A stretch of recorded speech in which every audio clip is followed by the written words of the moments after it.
Hello and welcome to a deck profile for the premium format. Today we're talking about Angel Feather, which is a bit of a less competitive deck than we normally show on this channel.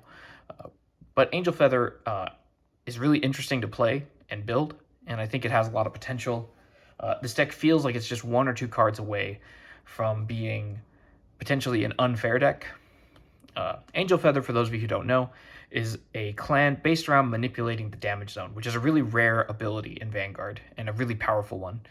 This deck has multiple cards that can pick up cards straight from the damage to hand and then deal itself damage, which both lets you treat the damage zone as a second hand to draw from, and also lets you hit extra triggers, potentially offering a lot of pressure offensively. This deck can also stack triggers defensively, and can also set up very powerful Sentinel restrict turns, which can potentially just deterministically kill the opponent. And it has a lot of graveyard recursion. It has some hard search effects. This deck is really flexible. The main weakness is, one, that G Guardians are a way to get around Sentinel restrict for every clan. And two, this deck has a tendency to deck itself out if it doesn't kill the opponent on the first or second Sentinel restrict. So we've attempted to address that problem by adding Resile into the deck, which will give us some recycling, as well as a way to put all the crits back into the deck and get a very trigger-dense deck. Without any further ado, let's start talking about the list. We'll start with our main Grade 3. We're playing 4 copies of the G-era Black Feather Gavrail. You could play 1 or 2 copies of the V1 if you want, but the G1 is really important to go into on turn 3 to get the double protect and the generation break building with the history collection stride effect. So we generally want to play for this so we have no chance of breaking. If you still want to ride another grade 3 and get protect markers, you can ride Hamel, and it's fine. But this card has the effect at GB2 when your card is put into the damage zone. Until end of turn, this unit gets red text, continuous skill, Vanguard. All the units in your front row get plus 2k. So that's an interesting way to build additional power defensively. If you can manipulate your damage zone and put cards into the damage zone in the middle of battle phase on the opponent's turn, you can get additional power and potentially scale out of the range of their numbers hitting.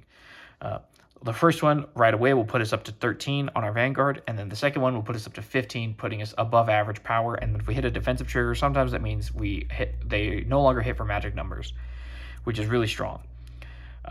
And then its other skill, when your G unit strides over it, you can pay the cost, counterblast 1. If you do, you look at the 3 cards on the top of the deck, search for 1, put it into the damage zone face up, and put the rest on the bottom in any order, and then you choose a face-up card from the damage zone and call it to R, and that unit gets plus 2k. So this essentially lets you find any card you want out of the top 3, and also lets you call any of the face-up cards in your damage zone that you want. So this is a really good effect for setting up. Just really solid overall. And one thing to note about counterblast cost in Angel Feather is that because we have the ability to pick up cards from the damage zone and call cards in the damage zone, any effect that costs counterblast can often be considered as costing nothing, because we will just call the face down damage that we flipped for the counterblast cost, or add that card to hand, and then we'll usually replace that card with another card into the damage zone face up.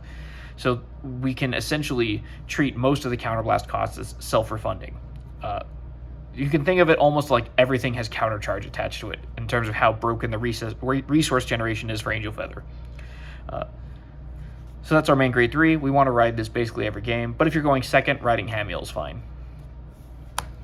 Next up is Hamel, our other main grade 3. We're playing 3 copies because this card is not good in multiples.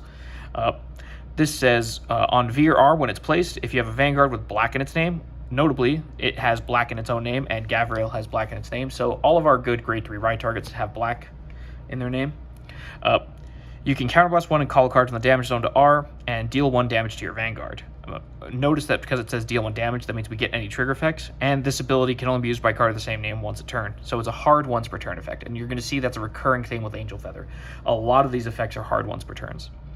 And then when this unit attacks on R, you can counterblast 3, and until end of battle, this unit gets plus 15k and a crit, and your opponent cannot call Sentinels from hand to G. And then at the end of that battle, put this unit into your soul. So this is our primary win con. We're trying to hit defensive triggers, or we're trying to hit triggers off of our self-damage effects and put those crits onto Hamel to make Hamel a lethal attacker, and then have the opponent be unable to guard it with Sentinels. This card is weak to really powerful G Guardians, especially G Guardians that can give the perfect guard effect. And it can also be weak to Elementaria Sanctitude, which doesn't count as calling from hand to G. It's an order. It gets played, not called.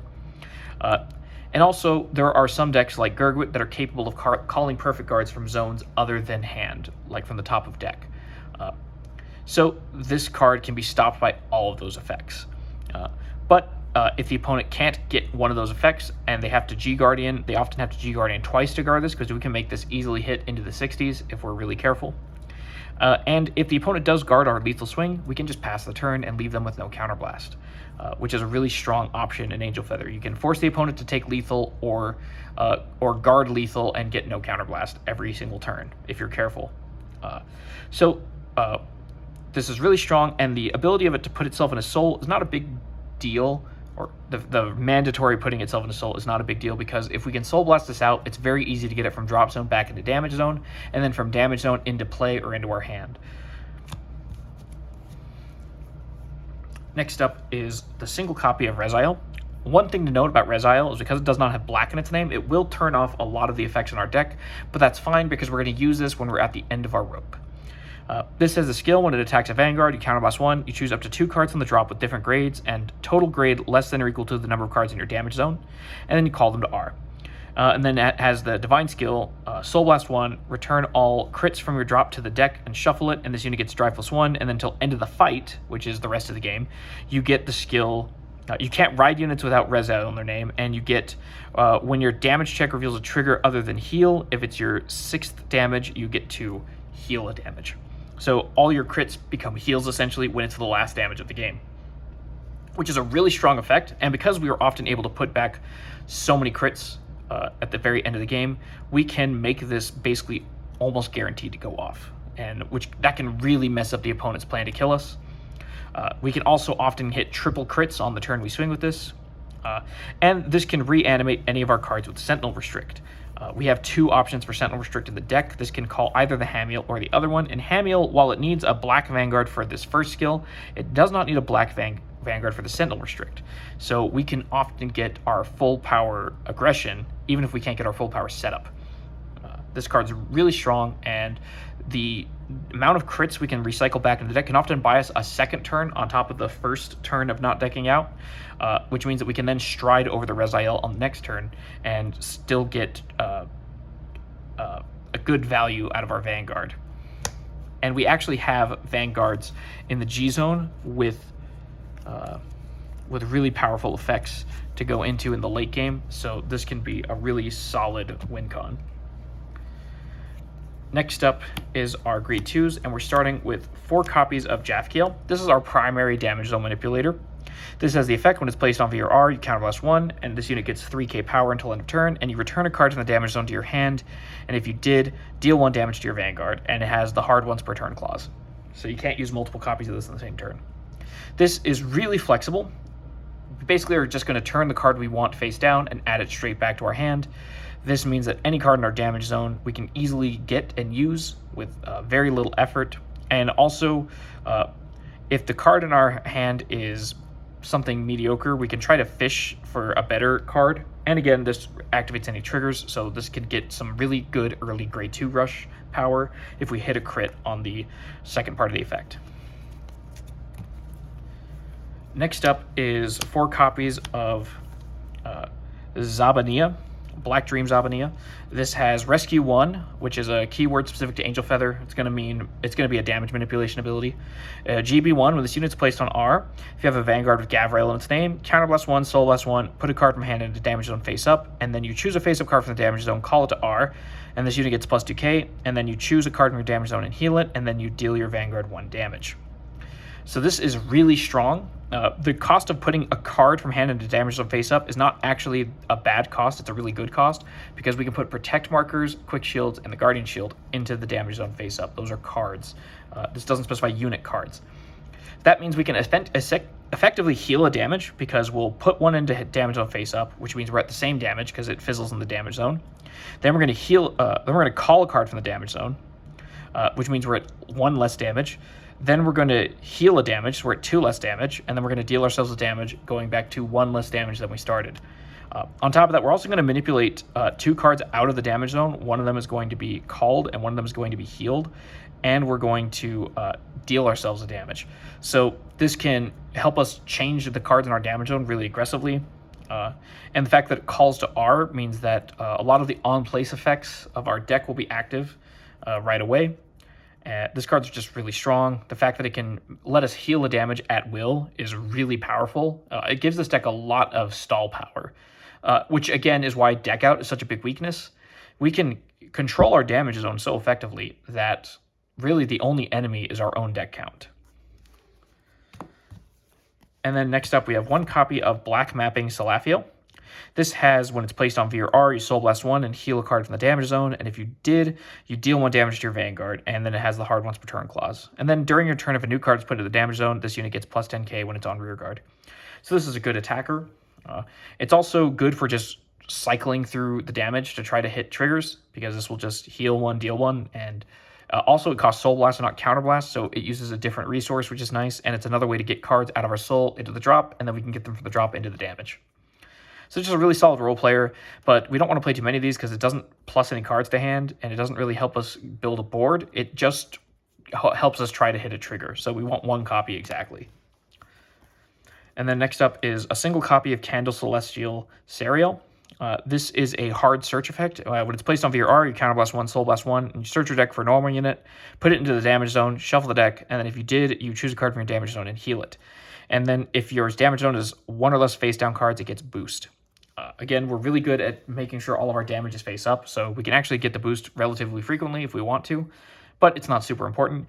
The main value here is that we can put any normal unit from our deck straight into damage, and then with one of our Jafkiels or with one of our Zavanias, we can get that card into play quite easily. So this kind of effect is really strong, and it's like a second copy of everything in the deck. Next up is our defensive package.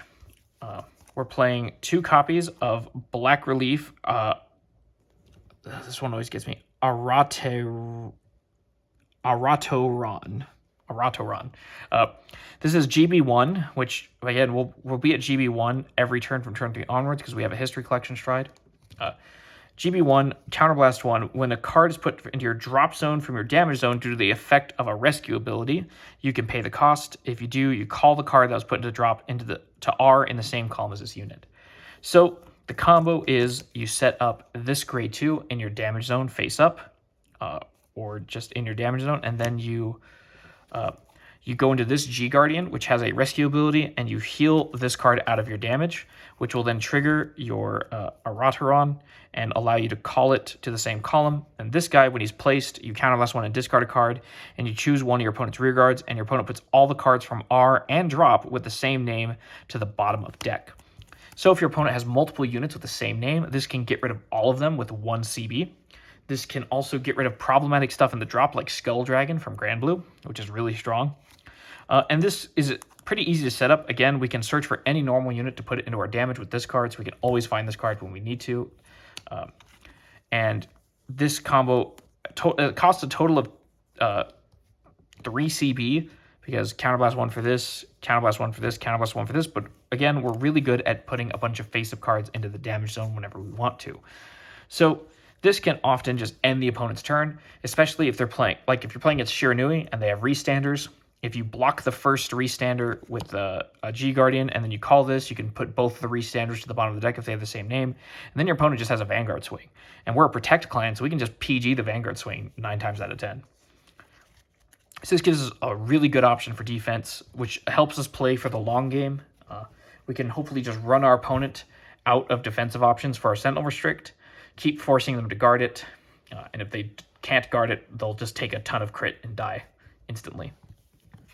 I'll move the starter over here. Next up, we have our grade 1s. We have 3 copies of Black Call Nakir.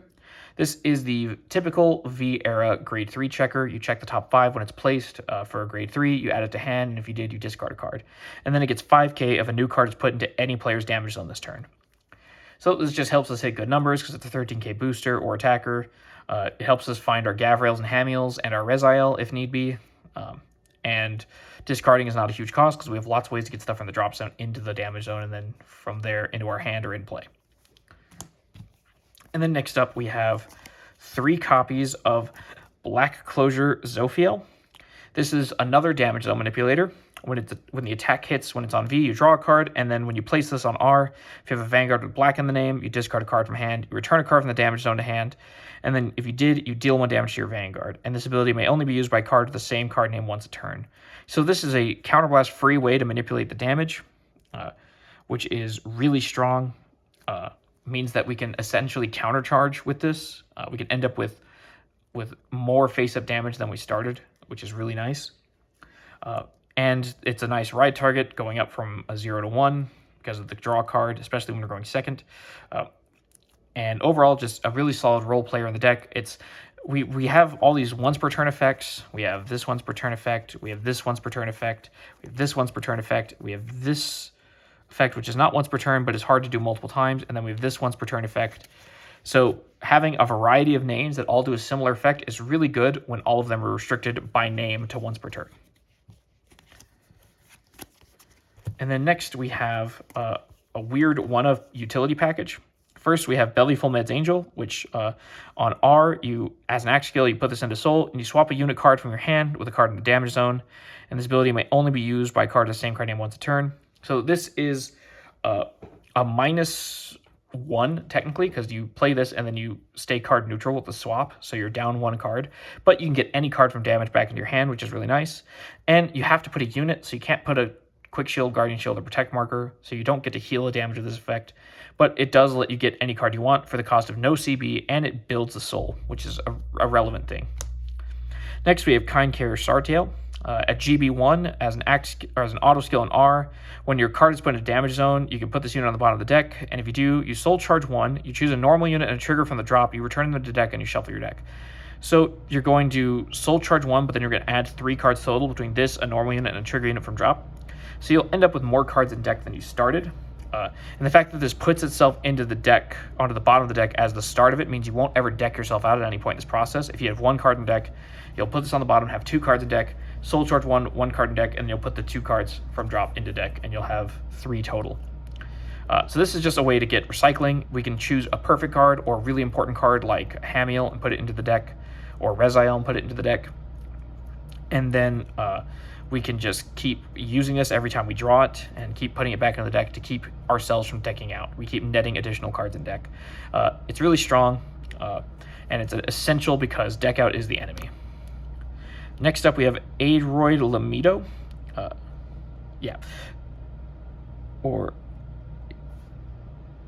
Lamido. This has a continuous skill via R. During your turn, if a new card is put into damage, this unit gets 5k. So it's a 13k booster or attacker. And then when it boosts, if your soul has a grade 3, you counterblast 1, and your opponent cannot call sentinels from hand until end of battle. And then at the end of the battle, you retire this unit. So this is another way to get Sentinel Restrict besides Hamel. It's a much less resource-intensive one, although it's one that requires us to get a grade 3 into Soul first. Important to note that Resile can call this from drop because it's a grade 1, and if we're at 4 damage, we can call this in a grade 3. And if we have a lot of face-up damage, we can call a Hamel and this and get 2 Sentinel Restricts, so we can call this behind something, and then we can call the Hamel to the other column. That's one way to set up a devastating late game with Resile. But in general, this is good with the Resile because it retires itself, so we can swing boosted with 1 column, get this effect for counterblast 1, swing with Resile, call over that column with this plus a good attacker, and we can get another Sentinel Restrict turn, and we can put all the triggers from the Resile onto that if they guard the Vanguard. So it's just really flexible to have this. It gives us another way to find a win con. Really strong card overall, and you should play 1. Next up, we have 1 normal unit PG from Standard. You can play any of the normal unit PGs from Standard that have the clause that if it's your that if you have 2 or less cards, or if you have 1 card or less in hand, you don't discard. Because this will just save you some amount of games out of 100. Probably like 1% of the games that clause will come up, but when it does, it'll save you, and it's strictly better than just a regular PG. We're playing this normal unit PG because it's a card we can recycle back into the deck with this. If we can add it to hand from damage 2 with any of our various effects, we can get this access to this pretty easily. More PGs just means we're harder to kill, which lets us scale into the late game and set up our unbeatable checkmate scenarios. And then next up, we have one copy of Elementaria. This is the best PG in the game. This gets around a lot of guard restricts, notably even our own guard restrict. And it's a blitz order that PGs for one card, because you don't have to discard anything if they have triple drive, and in premium, everyone's strides, so everybody's triple drive. And then we have one copy of Bracing Angel Ladder. One of the weaknesses of this deck is a way to retire our units in the middle battle phase, like Denial Griffin, and playing this just one more way for us to protect against those effects and find another way to checkmate the opponent. And again, if we ever damage this, we can easily get it back into hand with our various effects. Next up, we have our triggers, and we have 3 of the grade 3 heal. This has a good anti-aggression ability where if you haven't ridden grade 3 yet, you can, when you guarded it, you can either give your Vanguard 10k or give something the attacker -2 crit till end of battle. And then these pitch for stride as a grade 3. Also, if you want to play Reverence Rush Dragon, which is a card from Standard, you can stack these onto the top of the deck with its ability. So that's worth considering, but we have enough ways to forcefully heal ourselves that we don't need that. And then next up, we have the Countercharge heal. When this is pitched for the cost of G Guardian, you bind this and another heal from drop, and you can countercharge or soul charge 1. It's just a really nice effect to have, because we can build resources that way. And next up is our crits. We have 4 copies of the Stride crit. These pitch as a grade 3 for the cost of Stride, which makes them just really good. Next up, we have 3 copies of the History Collection Draw crit Black Spark Munkar. These have been eroded so that when you hit them as a damage trigger, they give you a card draw, and they're updated to be 10k power and 15k shield. And then we're playing 1 copy of the other Black Spark Munkar, the 30k shield Crit Sentinel. We want to play 4 Sentinels, obviously, but we don't really have room in the normal unit slots of the deck anymore to play an additional PG anywhere in the list. And we don't want to play draw trigger PGs because every draw trigger is 1 less crit that we could have been playing. And we want to play as many crits as possible so that all of our self-damage has the highest chance to threaten lethal to the opponent. Next up is Thundershock Angel. We just want to play as many crits as possible, and this is another good one. It has the skill GB1. When your Vanguard attacks, you can put this into Soul and draw a card and choose your Vanguard, and it gets 10k. So it can give some additional power in Soul and draw a card, which is nice, but it's really just here to be another critical trigger to check. And the next we have 1 draw trigger PG.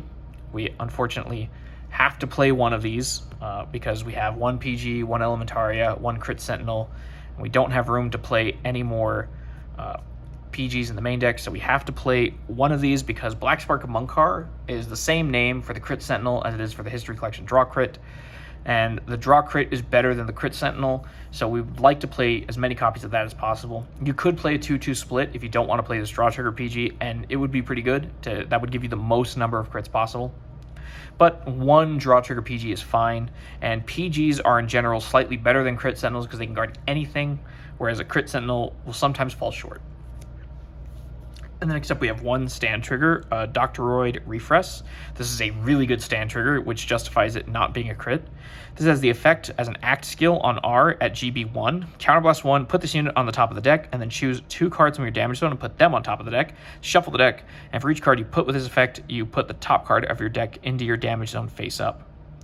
So, and then you'll draw a card. So this is a great way to put triggers back into the deck from the damage zone, which increases your trigger density. This is a great way to turn face down damage into face up damage, and this is not limited to once per turn. So if you somehow draw this again, you can do the effect again, which is really strong. And this can also hopefully help us hit normal units when our damage zone sucks and there's no cards in it that we want to grab or call from. We can play this and change some of the cards into other cards and hopefully hit a better normal unit into the damage zone that we can then grab with one of our damage manipulation effects. And then lastly, 1 blue OT because we want as many crits as possible. And this is an OT with a crit effect, and also it picks up a card from the drop, so it can help us pick up important combo pieces or perfect cards that we've already used. It's just a really strong card. You could consider the other OTs, but the red OT is kind of a non-bo with Hamel because Hamel puts itself into Soul after getting Sentinel Restrict, so you'll still only get 1 Sentinel Restrict attacked, but you could get 200 million swings. The vanilla OT is just bad. The Keter OT will have a good chance of decking us out.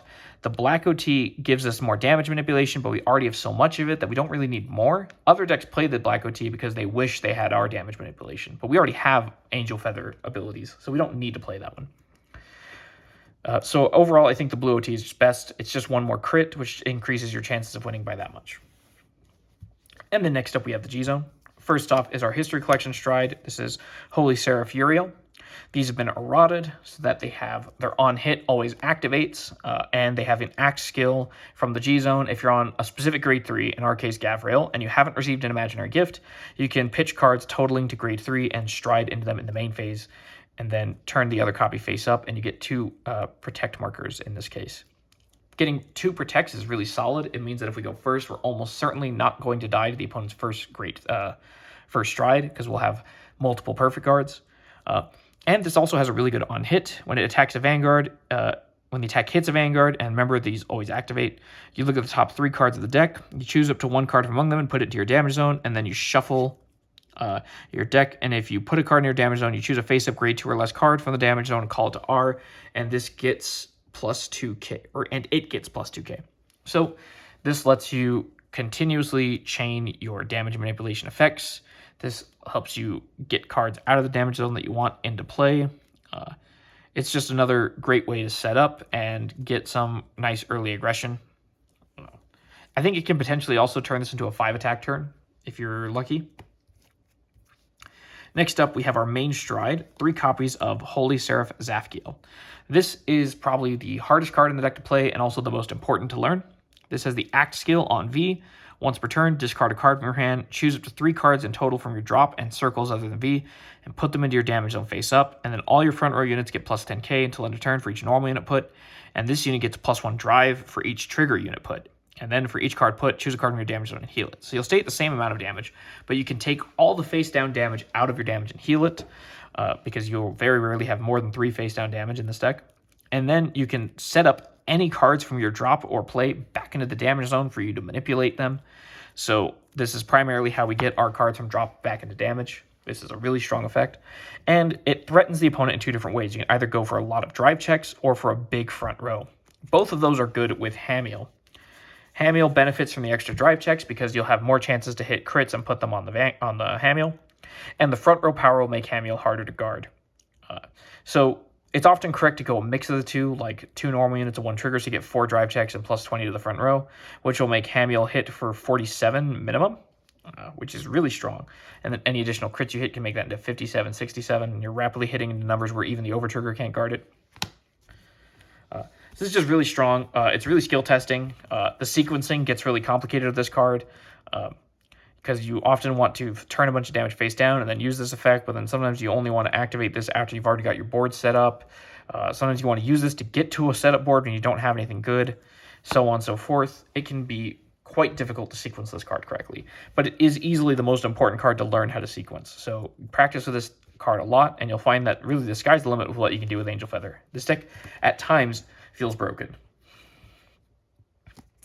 Feels broken. It isn't broken. It's actually balanced by its inconsistencies, the defensive options opponents have, and the fact that you deck out. Next, we have 2 copies of Fanatic Seraph Gavrail Eden.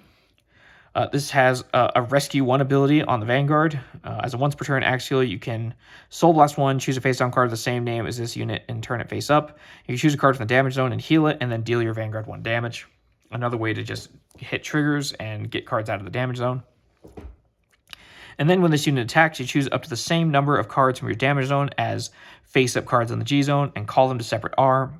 And they get plus 3k until end of turn, and then you put the same number of cards from the top of your deck in the number of cards, number of cards from the top of your deck as the number of cards chosen from your damage zone, and put them into your damage zone face down. So this essentially gives you a full board recall, because you're going to go into this on your second stride probably, so you'll probably be at GB 3 or 4. And that'll just give you a nice 5 attacks with columns to boost with and decent numbers. You go into this when you can't really kill with this. If you can't get set up with Hamel, you can just go into this and see what you can go into. Or you can go into this super late when you've exhausted your other strides. And then next we have one copy of Raphael Mitra. This is a stall stride. It has the act skill, counterblast 3, and turn a card in the G zone face up, discard 2 cards from hand, and heal 2 cards from damage. So that can really put us in a really advantageous position against aggro decks where they have to attack with multiple small numbers, like Murakumo, where now we have much better odds of hitting a defensive before we're at lethal range because we just took 2 cards out of our damage zone. So it's a really solid effect to have access to. It's a great way to stall into the late game.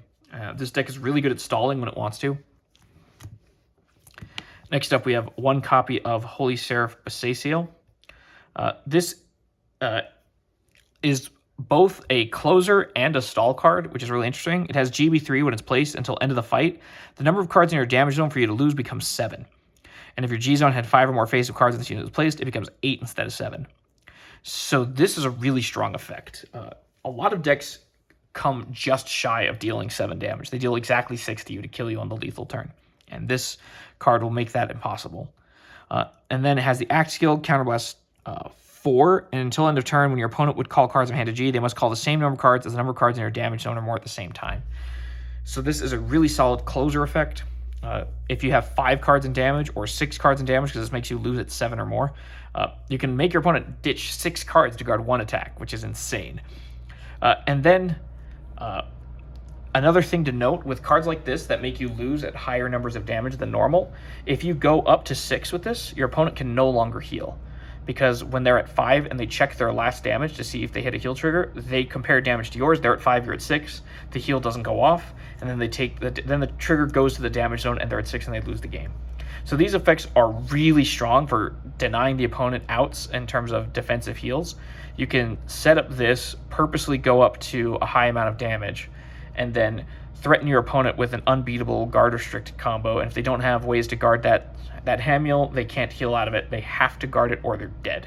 And the only out they might have is the over trigger, because the over trigger is almost always an out to survive. And next up we have our G Guardians, which I'll lay out all at once because G Guardians are a package and should be considered together. We'll go with the bad ones first. We have one copy of Dismel. This card just protects a rear guard that's in play. That's all it's there for. We don't really have great options for the G Guardians in this deck. Next up, we have Super Mobile Hospital Firmament Glands, and when this is put on G, you counterblast 3 and Soul Blast 1, you choose a card from damage and call it to Guardian. So this essentially is heal on demand, because you're reducing the number of cards in your damage zone by 1 when you do this, so that's really strong. It's a great defensive effect, and if we're calling a trigger from damage to R, we're getting a lot of extra shield value as well. And then next we have 3 copies of Holy Seraph Suriel. This is our primary G Guardian, so we're going to use this one most of the time. It has Rescue 1, which is important for that Grade 2 combo that I pointed out earlier, where we have this card and this card. So, Rescue 1, Counterblast 1, and when it's placed on G, you pay the cost. If you do, you look at the top card of the deck and put it on the top or bottom of the deck. And then you choose a card from the damage zone and heal it, and then you choose a Vanguard and deal it 1 damage. So you're essentially trying to scry away non-triggers and hit a trigger off this effect. And if you still don't hit a trigger off this, maybe you'll hit a trigger off of the damage you take from the attack not being guarded properly. And this helps you stack defensives, which combined with Gavrail's skill, which gives you additional power every single time that a card is put into your damage zone. This is going to put a card into damage zone on its own, which will help scale your power, and then pretty quickly you'll be at +4, +6, +8, +10 power from this without too much work. But again, if you heal this card out of damage, then this card triggers, and you can counterblast 1 and call the card that you healed out of damage, and you call this card, you get to counterblast 1 and discard a card from hand, and you get to put a unit on the bottom of the deck, and all cards with the same name on R and drop on the bottom of the deck, and potentially get a huge blowout against your opponent's aggression. This gives the deck a lot of survivability. A lot of decks are just really soft to this interaction, and they don't have any way to beat it. And decks like Murakumo, where they play multiple cards with the same name, you can really hard punish them and get rid of all their Frightsicles at once or something like that. So there's a lot of power in that ability. And it's not every day that Keter decks have access to Denial Griffin plays, so anytime they do, it's really strong. And then we have we had 4 copies of this, not 3, my bad. And then we have 1 copy of Harmonics Messiah. which is in every premium deck. You should just get one. They're like $10 now because of the premium deck sets. So that's the main deck of the G Zone. As a reminder, we are a Protect clan, so you're generally going to be adding Protect 1 so that you have perfect guards, but occasionally you will go Protect 2 to hit bigger numbers, and against decks with Sentinel Restrict. Generally speaking, you're trying to set up, you're going into Gavrail, you're going to try to go into this stride specifically, you're going to try to get a Hamel set up, and then you're going to use all of your effects that deal yourself a damage in order to just try to hit as many triggers defensively as you, or hit as many triggers off of these self-damage effects as you can in order to get as many crit onto this Hamel and as much power onto this Hamel as possible, so that when it attacks, you get Sentinel Restrict, and maybe it's got plus 30 from triggers, or plus 40, or plus 50, or maybe even plus 60 from triggers, and then they can't guard it with Sentinels, and it's a huge number, and they either have to like double or triple G Guardian it, or spend their entire hand to guard it, or just die. That's the dream scenario, and then after all that, if that didn't work and your opponent somehow survived, your plan is to go into Resile, which will then let you put all the triggers back into the deck, and oftentimes you can get almost every crit out of your deck into your drop zone, because any triggers that end up in the damage, we can put into the drop by healing them with Angel Feather effects. Any triggers that end up in hand, we can guard with, and any triggers in the deck are still in the deck where we want them. So it's really easy to often put back 6 or more crits with this effect. And then you go into this, you try to set up Sentinel Restrict, usually at this point in the game, in the form of this Aidroid, boosting something and giving it Sentinel Restrict, because we rode this over Gavrail, so we'll have a grade 3 in our soul. And if we've used any Hamels at previous points in the game, they will also be in soul, which is nice. And then we can reuse this after boosting with it by, it'll retire itself. We call a new column with Resile skill. We call this plus some kind of unit in front of it, and we get another attack with Sentinel Restrict plus whatever triggers we drove check from the Resile. So that's deck in a nutshell, but it's hard to really explain everything there is to explain about this deck, because these effects are so complex to play that every game becomes a little puzzle, figuring out how you can get the pieces you need into hand and how you can get the ones that you've lost back into play. That makes this deck really intricate to play. There's a lot of sequencing that you have to learn. You have to get pretty fast with the game actions too, or you'll go to time, and you have to play careful around deck out as well. So you're balancing a lot of different things against each other, but it feels like you can kind of do whatever you want with this deck. You can find any card you need, you can get it in and out of damage whenever you want, which is really, really powerful. This deck feels really like it's just 1 or 2 good cards away, either a way to get around G Guardians, or a way to recycle our drop zone into our deck better or more efficiently. We're really close. We're really close to this deck getting something disgusting and unfair. So it's something worth keeping an eye on. It feels really strong, and it's really hard to play. So if you like really complicated, difficult decks, this might be the deck for you. Currently, I would not play this deck at a regional tournament or other big event, but I would seriously consider it for casual play for locals, because it's really fun, in my opinion. It's not as fun for your opponent because you just set up Sentinel Restrict and they just die, but for the person piloting it, you get to do a lot of stuff every turn, and it feels like you have infinite resources. But that's the deck. I hope you found this enjoyable and informative as always, and good luck card fighting.